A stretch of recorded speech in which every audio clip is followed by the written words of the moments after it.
webinar on two.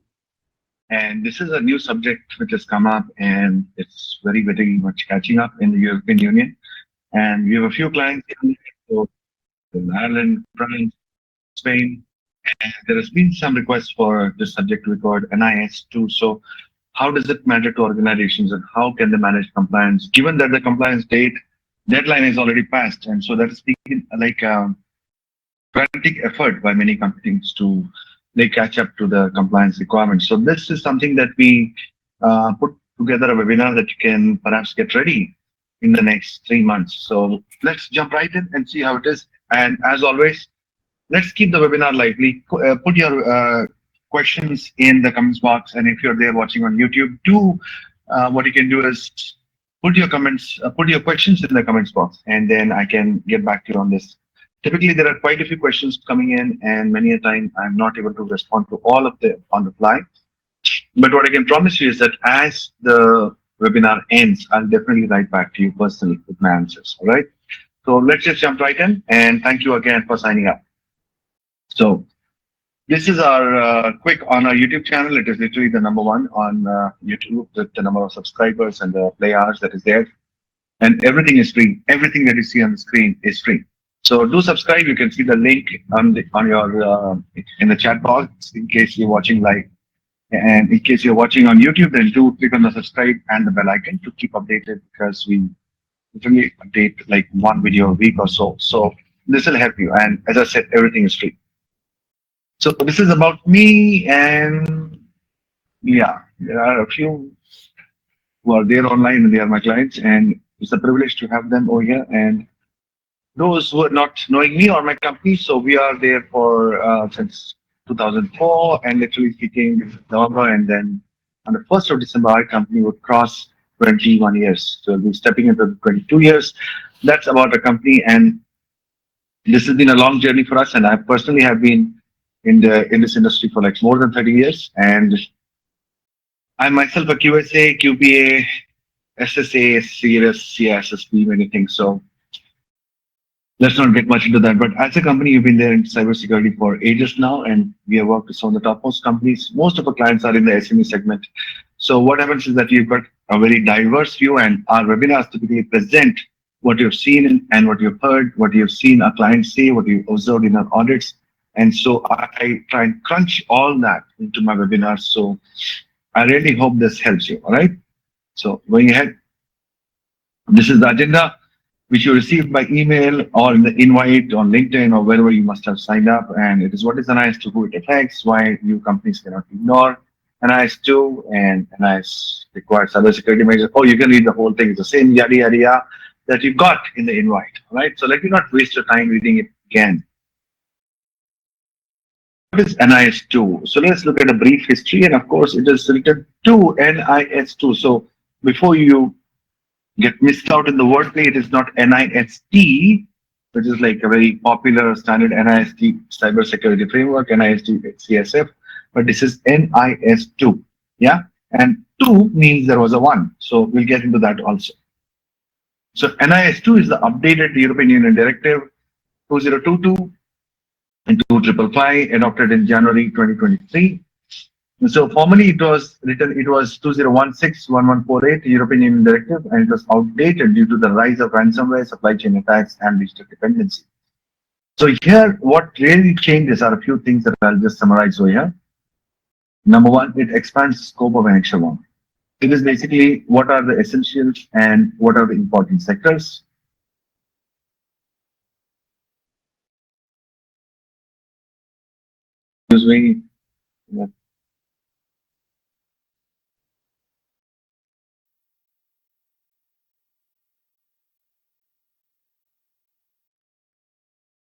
Okay, that was inputting my mobile on mute, which I forgot. I'm sorry about that.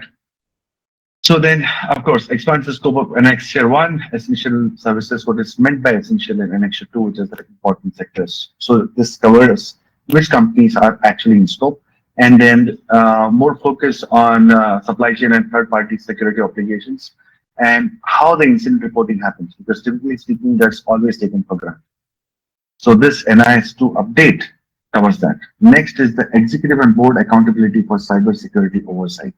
This is also extremely important because whatever we have seen in all our experiences, especially with the small companies, big companies, more in smaller companies, is that this becomes IT problem. Cybersecurity is an IT problem, which is really not the case. It's not a cybersecurity is an IT problem. It is an organizational problem. And many a time what happens is, yes, I do agree that somebody might say that, okay, most of it is technical. Yes, it is. But what happens is that the people who are managing cybersecurity in the IT team do need guidance. They do need support. They need resources. They need funds. They need time. And that is rarely allocated to them. More often than not, we've seen so many instances where companies want to go ahead with a free thing somewhere. I still audit companies where they have Linux servers, Linux desktop, dumb systems, and what happens is that let's give an example. They assume that Linux means no antivirus required, which is really not the case, unless you are living like 20 years in the past or more. But that's not the case any longer.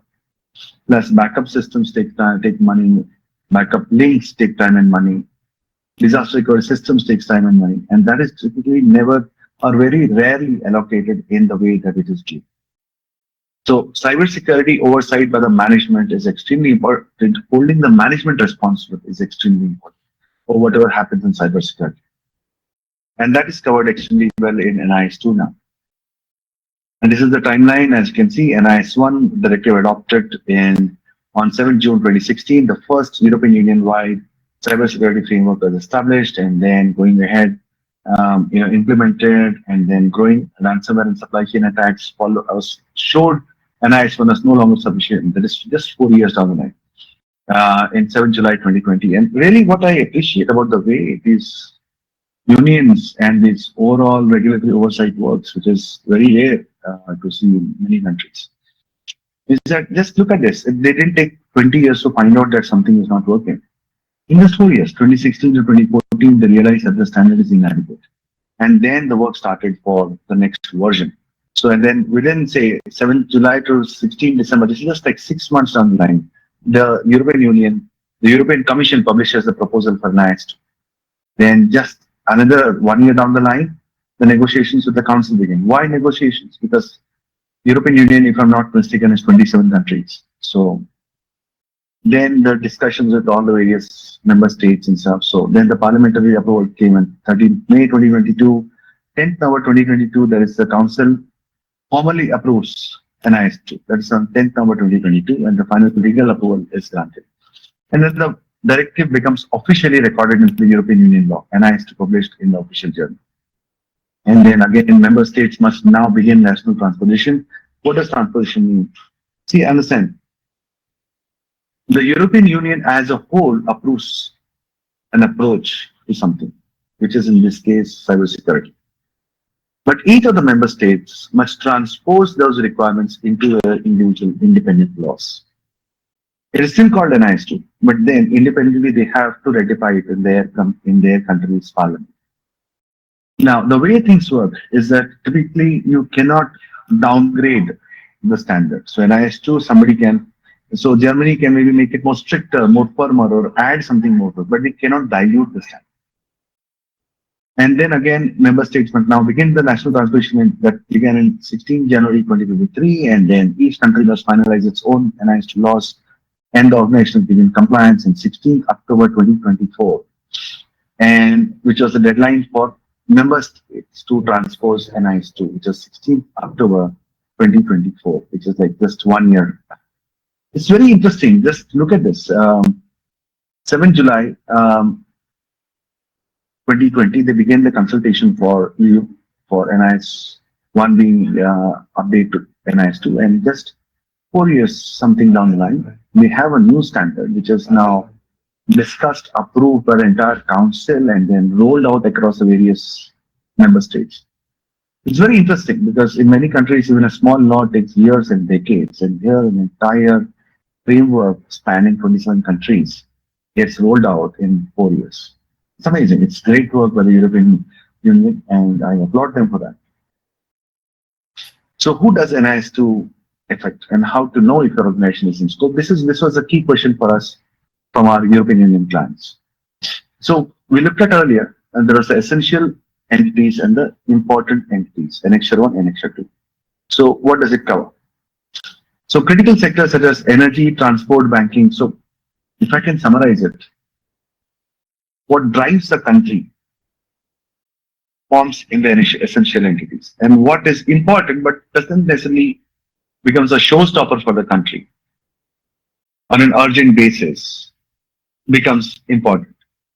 So let me see. If the energy or transportation or banking or healthcare or drinking water stops, the entire country will literally ground to a halt within hours, if not minutes. But on the other hand, courier services, waste management, food production, research organizations, yes, they are very important for a country. But they are not really like if it stops for a few minutes or a few hours, the country will grind to a halt. That I'm not trying to depreciate their importance in the running of a country. They are very important, but they are not urgent. Urgent in the sense that if they stop, everything stops. So I hope you're getting the difference between urgent and important. And don't worry, going ahead in like few slides down, we've already listed out a few entities that will fall into each of these categories. All right. So now there is the size threshold. The standard basically applies to medium and large organizations, 50 employees or 10 million euros, whichever is higher. Now you might say, okay, you're not 50 million, we are 10, but there's a but. There's always a but. If they are critical suppliers or service providers. So if a company of 20 people is providing critical database management services or critical, say, signal management or customer service or something to, say, an energy organization or to transportation or banking to a critical bank. So in that case, what will happen is they are really going to be covered under the essential entities.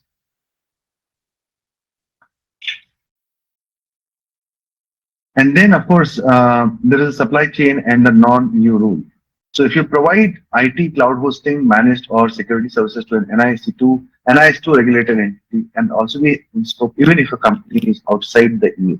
This is very important because when the GDPR was launched, the whole world was watching because even till date, it's like the mothership of privacy standards, the GDPR. So many companies, including those in India, in Middle East, Singapore, US, where we have clients, they say, oh, it doesn't bother to us. We are not in the European Union. We're not in UK, and I don't care about it. So my office is not there. So what can it do to me? But the point is, here they made it very clear. If you're providing services to an NIS2 designated entity in the European Union, you are in scope. That's as simple as that.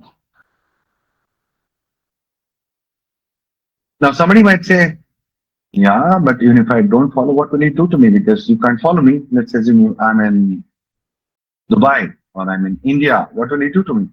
But the point is, your principals were based in the European Union, who are actually an NIS2 regulated entity. They will refuse to work with you if you are not compliant. I hope you're getting, they'll simply terminate your contract because the liability of ensuring that their third parties are NIS2 compliant rests on the primary entity, not on the subservice providers. Yeah.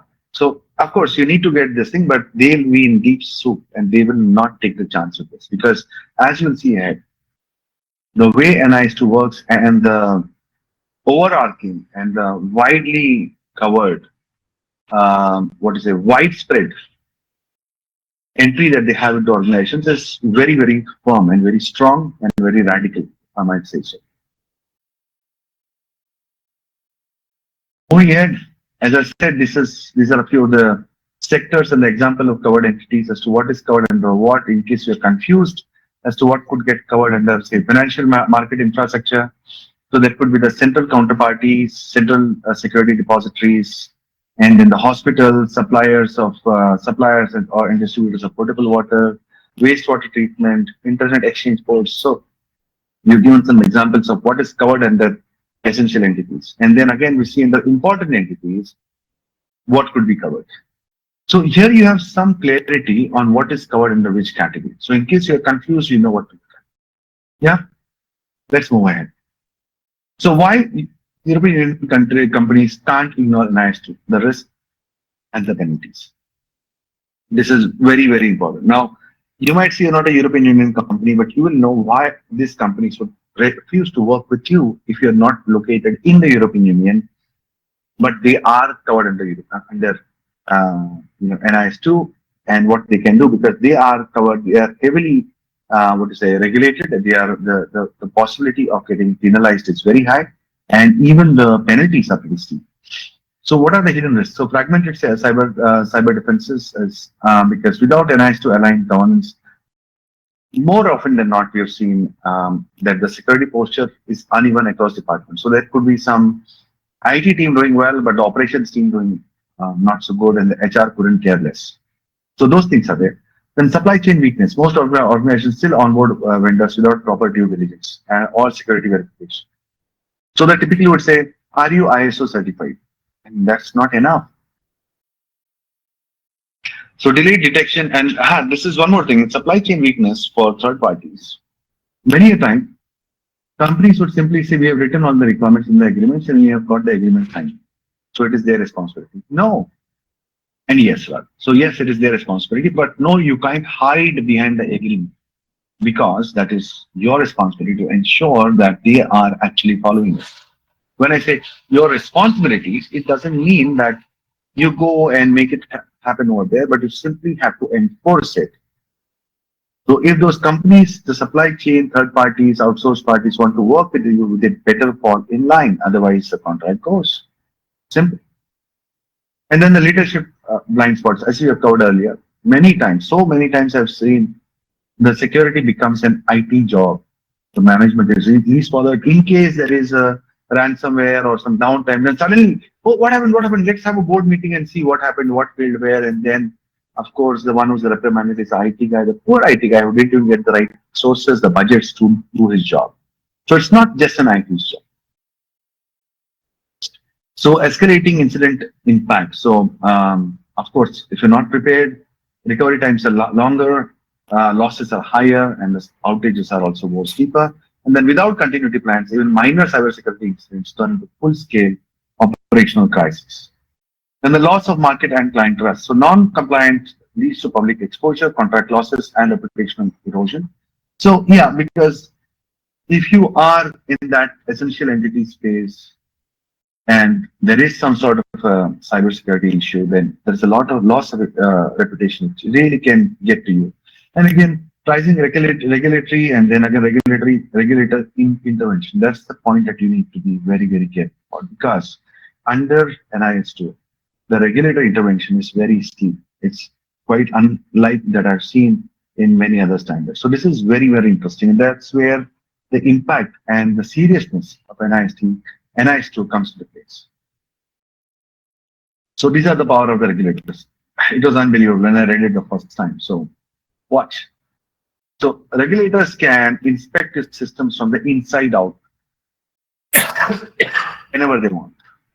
All right. So watch this. They can conduct on-site and remote audits even without notice. The keyword being even without notice. They can just land at a doorstep in case they have due cause that there is some issue. Or there was an issue which was highlighted or you didn't highlight. Request evidence, they can demand the record, security logs, registers, and documentation. In case you don't have that, then you'll be seen as a negligent organization. You intentionally disregarded regulatory requirements. Then, of course, the interview management verify board accountability for cybersecurity oversight. And then there is the independent assessments, order third-party security audits at the entity's expense. Remember this. So they might ask, say, an EY or a KPMG or a Deloitte or a PwC, those top guys who will charge you hundreds and thousands of dollars for doing the audits, and it will be done at your cost. So you can't say, oh, the government audits, so the government has to pay. No, you will have to pay. And then, of course, continuous oversight, carry out periodic or ad hoc inspections to ensure ongoing compliance. Beautifully written, because without this, it's very difficult to get organizational buy-in. Then the enforcement powers, they have binding orders. That is, they can impose corrective measures with mandatory deadlines, operational restrictions. So if you're, let's say you're an energy company or you're a banking, they can simply force you to pause your operations until you fix your things. Can you imagine the shame in the market? Can you imagine the penalties? Can you imagine the loss of public trust. Can you imagine the loss of clients? Possibilities are endless. Then public disclosure. They can simply publish what happens to you on the net in public records so people will know what's happening in our organization. So the impact is going to be far reaching. Management liability, they can literally temporarily ban or suspend executives, even have you arrested. So essential entities, look at the fines. 10 million or 2% of global turnover, same like you see in GDPR. 7 million or 1.4% of global turnover, same like in GDPR for essential and important entities, as you can see on your screen. So just because you're a small company, you won't get away with just a small penalty. Just because you are a very large organization having a very small operation in the EU, you'll not just get away with just a small penalty. As you've seen, these regulators do not hesitate to penalize a Facebook or a Google across the board, or even an Apple across the board, or an Amazon across the board. Hundreds of millions of dollars in penalties. They require cybersecurity and governance measures. So what must you implement? The directive, listen to this line, the directive does not ask for perfection, it demands proof of resilience. Number one, risk management and governance. Maintain a documented cybersecurity policy approved by management. The keyword being approved by management. It cannot just be a piece of paper lying somewhere that somebody got from ChatGPT. That's not acceptable. Then identify, assess, and treat risk proportional to business. In fact, this is actually a risk management standard process where you identify your key assets, key processes, and identify what can go wrong with them, what will be the impact, and what could be the mitigation measures. And then again, the mitigation has to happen with management approval, and they are responsible for ensuring compliance. I've given the reference over there as to under which article it's covered, and I really hope that's helpful to you. And the technical and operational oversight, implement multi-factor authentication, encryption, least privilege, design, secure by design, secure by default principles. These are technical controls. And for those who are already involved in this field, you would understand that this is not new. These things are already covered under, to some level, in ISO 27001. To a very large level, rather than almost 100% level with a standard like an NIS2 CSA, and to a huge level, a good level in even something like a SOC 2. Even if you have PCI DSS in place, I know that's for card security, but even if you have that in place, you'd be having most of the controls in place. But if you're only on ISO 27001, you've got a long way to go.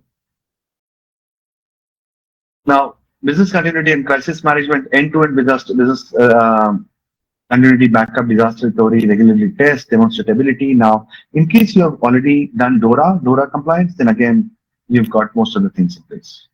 So this is having a very good overlap even with DORA. In case you're wondering what is DORA, we've got a webinar on our YouTube channel, and you can see the link on the screen and in the description. Now, building verifiable security, the key is verified. Maintain real-time monitoring and anomaly detection, retain logs to reconstruct incidents and support investigation. Now, regardless of the standard, this is one of the key things in cybersecurity. In case you don't have this, and God forbid if there is an incident, you are done for. You're done for means you are done.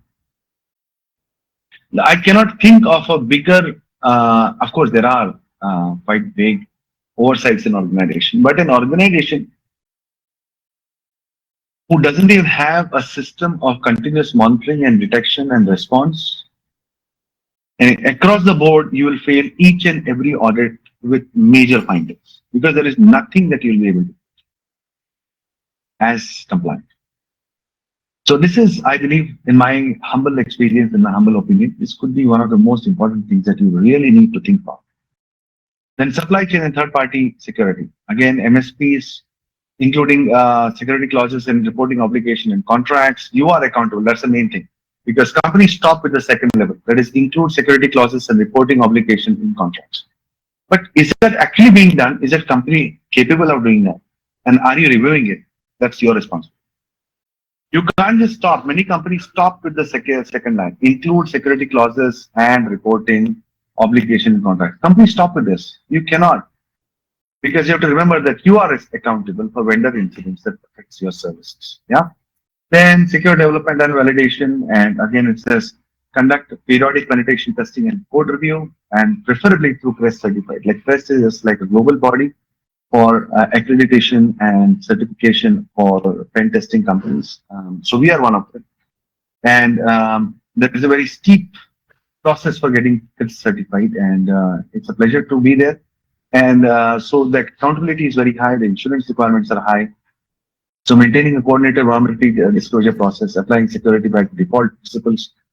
So you need to have end-to-end accountability in this. Then evidence and oversight, same thing that we saw in the number one, that is monitoring and detection. The evidence and oversight is also there. So if you're having monitoring and detection, but you have no way in which you're storing the logs, in which you can withdraw the logs, in which you can show that the logs are sanitized appropriately, the integrity is retained. Even the point one that we saw here, continuous monitoring and detection, will be of no use if you cannot store clean, verifiable logs. So incident management under NIS2, detect, respond, report and respond. So again, early warning within 24 hours. You have to report within 24 hours to national CSIRT or competent authority. So each country sets up its own CSIRT. You have to reply to them. Then share preliminary facts, even if the investigation is going on, within 24 hours. Okay. So you need to have somebody who's responsible to respond and report to the CSIRT. And let's assume if this, God forbid, happens to your company on a Saturday, you were not working. Because this talks about an actual calendar chronological timeline that even includes your weekends and your holidays and whatever timelines you have, including Christmas time. Yeah. I know that was mean, but yeah, I just thought let me get the message across. So incident notification within 72 hours, provide an initial assessment with known indicators of compromise, attack vectors, and affected assets. Mention whether the incident is supposed to be suspected to be malicious and include the mitigation steps already taken. This is within 3 days, you have to do that. So you need to have if you cannot do this, if you don't have this part, continuous monitoring and detection. So you might say 24 hours of when I came to know. So now that will put you in a bigger soup. Let's assume 1 week down the line, you say we came to know now. Then that puts you in a bigger soup. Because that means your detection and monitoring systems have failed. That something went wrong and you came to know after 1 week. So be very careful when you play with these words. Because those people who are managing CSIRT for these major states and countries are not fools. You cannot say I came to know now. So the larger the timeline, the bigger the soup that you are in. So it is always better that in case you came to know, report it immediately. That would be my opinion and suggestion for you. Final report within 1 month, so you cannot just drag it endlessly for months and years on end. It is within 1 month. You have to report it to the CSIRT and provide an ongoing, update on what's going on and how do you prepare. How are you prepared to ensure that this doesn't recur again, that this doesn't occur again. Then building an incident-ready organization, detection and monitoring. As you've seen, what is seen earlier too, very, very important with a proper SIM tool. And in case you're a small SME, like many of our companies, our clients are SMEs, like having, small team and a smaller turnover, like, 100, 200 people. And I understand that the challenges. It's very difficult to have these things in place. I suggest in that case that please outsource it. Do not look at setting up your own SIM. Now, we as a company, we are vendor neutral. We don't sell any hardware, any software. So I'm not here to sell you our, SIM tool for compliance management that many companies do. I am here just an auditor and a consultant for you. So I would suggest that going for something like that is available on Azure, AWS, GCP, even AliExpress, or you can even go for something like a managed engine, online support and SIM. But just having an SIM is not the means to an end. You need to show process that somebody is watching that SIM, right? Alerts and rules are created and they are responded to. So just having an SIM is of no use. Next is the response and containment. Establish a formal incident response plan with clear escalation path. Conduct tabletop drills Now, it is written tabletop drills. Tabletop drills means you just have the people involved sitting on a table and then, okay, what are you going to do if this happens? What are you going to do if this happens? What are you going to do if this happens? So that's what it is. And um, I would suggest that, okay, even if the tabletop drills are being done, please ensure that at least once a year or so you do a complete disruption test to confirm that the tabletop drills are actually working.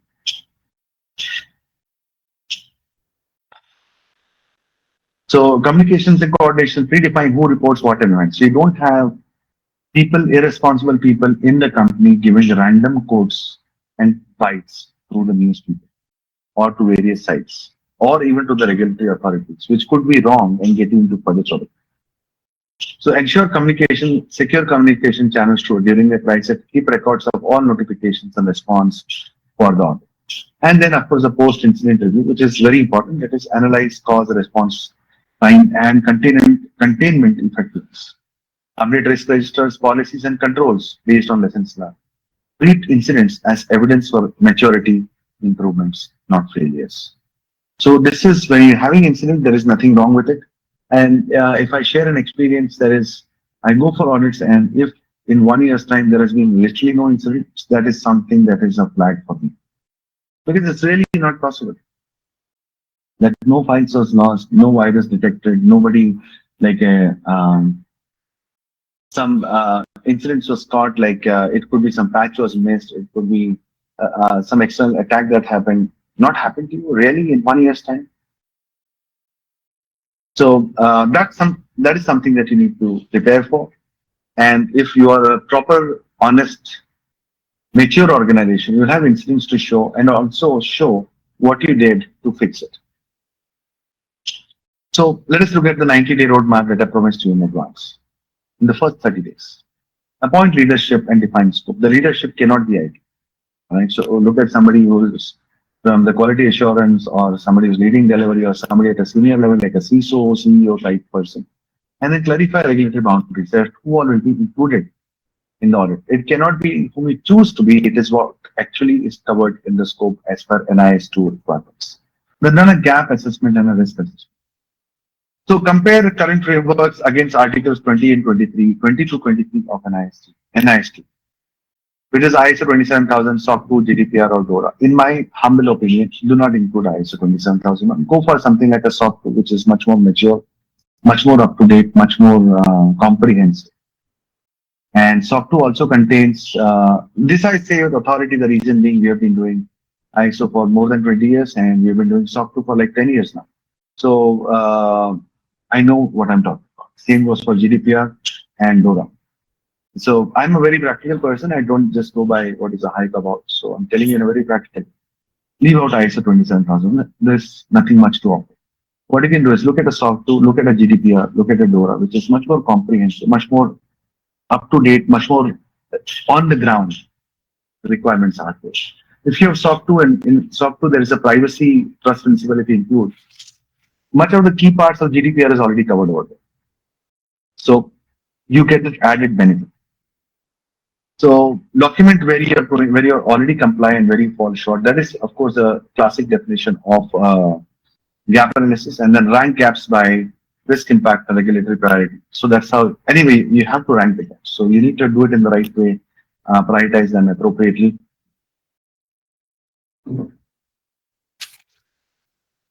Establish the governance framework. This is in the first 3 months. That is, once the gaps are there, then how the gaps will be closed out, who's responsible for when, the review cycles, everything gets done in the first 30 days. Again, this is very steep. It cannot just be done. Even if you appoint an external organization like us to help you out, and we do help the companies out with the gap analysis and the final audits, it still cannot be done without active management support within 30 days. I'm telling you very honestly. Even if you get a good consulting or an audit firm like us, we can't do it without management support. So key outcomes by 30 days, scope map, gap register, governance framework ready for execution. And the next is the implementation and integration. Operationalize the core security controls. I've given out the list over here. Formalize the policies and procedures, update the documents as needed, and get the VAPT done by preferably a Crest accredited or a tester or equivalent, something like we are Crest accredited. We help many companies do their testing as per Crest requirements, as per, it could be mobile AppSec, web AppSec, VA, PT, source code, everything. So in any case, get it done by a responsible company. Who you choose to work with is your call, but get it done through a good company. And then secure the supply chain and people. Again, we're coming to it again and again. This could be the weakest link in the chain. That is your vendors, your third party. So create a trust register of approved third parties. Deliver targeted training and tabletop exercises to validate incident readiness.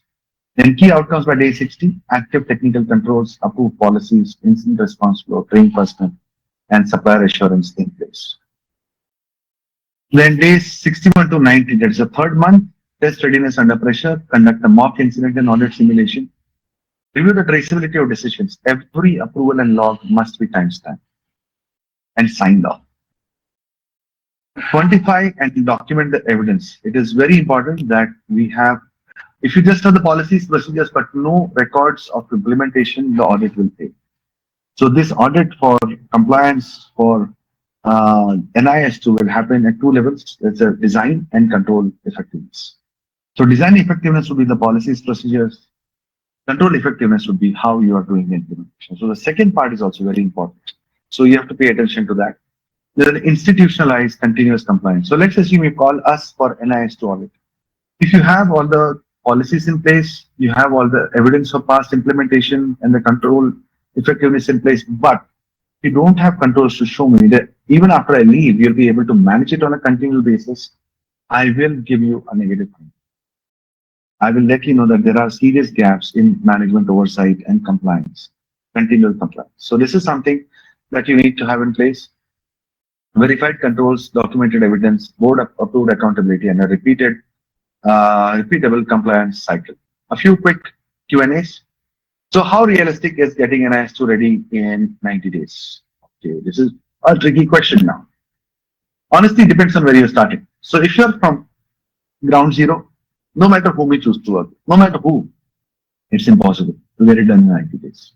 But if you already have something in place, like an ISO or SOC 2 already rolled out, you have something in place, and that will help you. If you don't have anything in place, I'm not saying don't do it. I'm saying start immediately. You can reach out to us. You can reach out to any other company and get somebody to help you on this journey. It's going to be very irritating. It's going to be tough, but it's nothing that you can just sideswipe it and go on your way. You have to bite the bullet and get it done. That's all about it. So again, as by readiness, so this is where it means. So by readiness, you can demonstrate to the regulator that you have scoped your obligation, done a gap analysis, assigned accountability, and launched corrective actions. So full maturity, of course, takes longer. This is just the first step. The 90 days that I showed you was just the first step.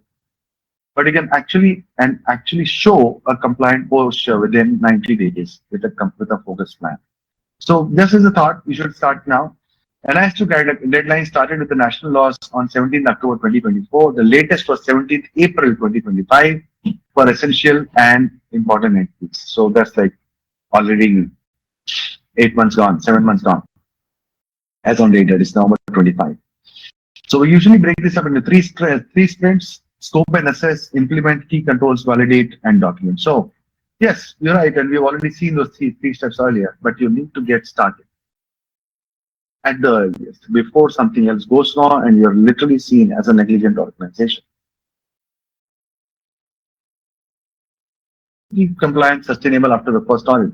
This is also very important, as I said, in case you got everything in place, but still you're not able to demonstrate continual compliance, it is a negative finding. So think of NIS2 as an ongoing cycle, not a one-time project. So quarterly risk reviews like internal team, if you are even an average size company with 1,500 people, appoint somebody responsible for NIS2. That person can also look after your other compliance. It could be DORA, GDPR, ISO, whatever is the case. I'm not saying hire somebody on a permanent basis, but if you can, that is good. But if you can't, you still need to have somebody responsible. Do not have an IT person doing this, please. So quarterly risk reviews, regular supplier reassessments, annual board briefing, and continuous monitoring of incidents and control. These are the 4 things that you need to show to demonstrate ongoing compliance. So This is where there is another way that you can, speed up things in case you're wondering. That is, we have like a Audit Fusion 360 service. Now, it's not a software that you're applying to, that I'm trying to sell you. What happens is that we have companies who have literally 10, 12, 14 standards they want implemented, rolled out in their company or audited in the company. So we summarize all those standards in one GRC framework, in one. And then that company gets audited in that one framework. And then they get audited in that one framework, and then that audit framework gets rolled out.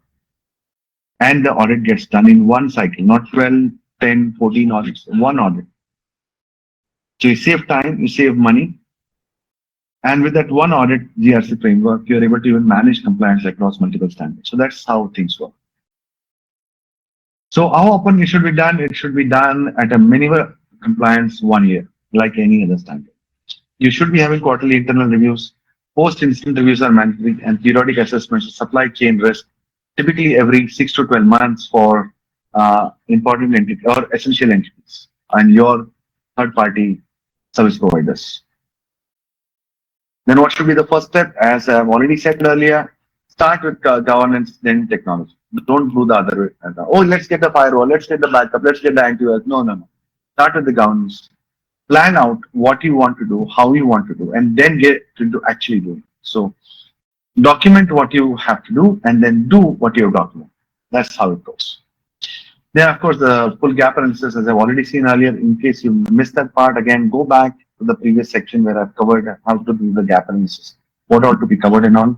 And these existing controls for risk management, incident handling, business continuity, supply chain security, with technical and organizational control, this is extremely important. Once you have that clarity, you can prioritize the technical fixes.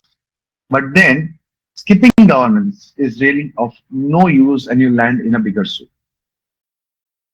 So what are auditors likely to look at during? Now, all these questions were actually questions sent to us by our clients in the European Union. So I just selected the best of them, and then we made this question. So I really hope this helps you, right?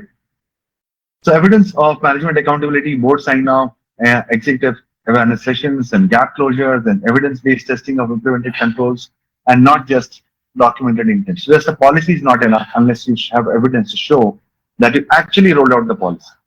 Then cross-framework mapping, example with ISO, GDPR, DORA, SOC 2 is all for maturity validation. Then incident handling comes again and again. And if you study DORA, in case you missed out on DORA, we have a video on that on our YouTube channel. You can see that, and it's also there in our description. Now, does NIS2 applies to suppliers too? Yes, as a part of supply chain management, it's required. So that's one of the biggest shifts. This is one of the biggest changes in the NIS2 directive that is there, the latest version. So your responsibility doesn't stop at your firewall. What I mean by that? Many companies identify the periphery of the organization by the firewall. And whatever is there within that becomes their scope. Outside that, not my lookout. But NIS2 says that all your third-party suppliers are your lookout. So either you will maintain their compliance or you will ensure that they are maintaining compliance. Either ways, you pick. Yeah, and that's where it gets very important to choose the right partners for providing these services in case you're essential or important sector, category that you might be in. So that means that not just adding security clauses, but also ensuring that you are monitoring compliance regularly. We do this for, we have a third-party risk management service also where we do this for many of our enterprise clients to ensure that their vendors are falling in line with the NIS2 directives.